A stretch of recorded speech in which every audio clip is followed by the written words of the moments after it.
Hi, I'm Dr. Emily Park with your Functional Health Minute for today. Today, I would like to do gluten part two. So, I talked all about celiac disease versus non celiac gluten sensitivity and doing a 30-day gluten elimination trial to see if you might be sensitive. But now I'd like to get into the details about what exactly to do because while gluten is the main protein in wheat, it's not the only place that gluten is found. So avoiding wheat products is certainly a start, but there are other products where the gluten protein is found, such as barley, also oats. Unless your oats say gluten free, you assume that they have gluten in them. Rye is another big one. Spelt is another big one. Malt.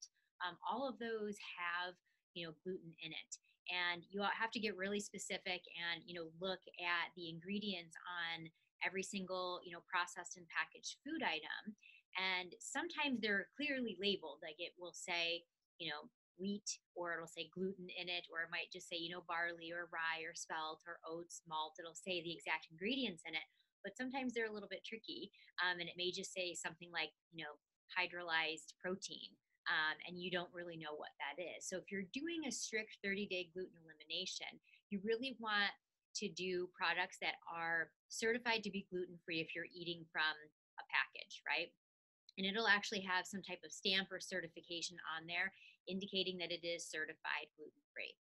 So obviously, food is a huge source for for gluten exposure, but there are other places where you could be getting exposed to it. So if you're going to do a true 30-day elimination, it would be ideal to kind of clean house of everything you're exposed to that might have gluten in it. So a really common place that I see gluten, or especially hydrolyzed wheat protein to be exact, is in hair products. So shampoos and conditioners, hairsprays even, but you do want to take a look at your personal care products, because sometimes lotions, other things that you would never suspect, have gluten in them might, indeed have gluten in them. So you want to take a really good look at your personal care products as well. And there's a couple of rare cases of, things like, for example, dental appliances that, used to have some a glue that was, made with some gluten, and that has created some issues for especially exquisitely sensitive patients who have hard to control celiac disease. That's more of a rare occurrence, but just to kind of throw it all out there as some of the more uncommon or off the wall kind of exposures to gluten.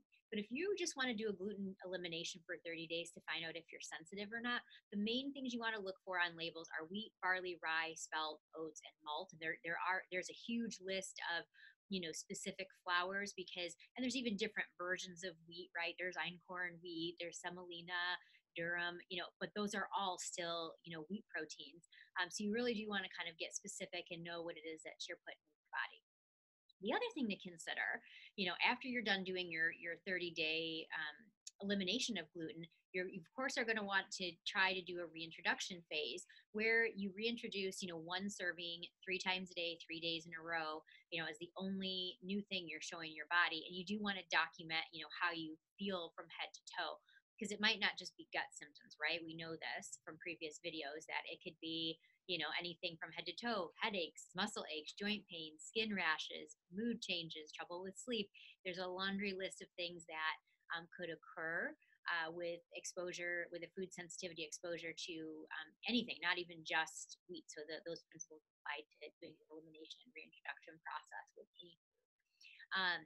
But specifically when it comes to gluten, definitely take note of other areas, because gut symptoms are obvious, right? Like if we got gas or bloating or diarrhea or stomach pains or cramping, we would kind of notice it right away, and take um, and really take that seriously, because food and gut, we connect that really well, but we might not necessarily connect our mood or a headache or skin changes with a food reintroduction. But those are places that are commonly affected, especially when you do have a gluten sensitivity.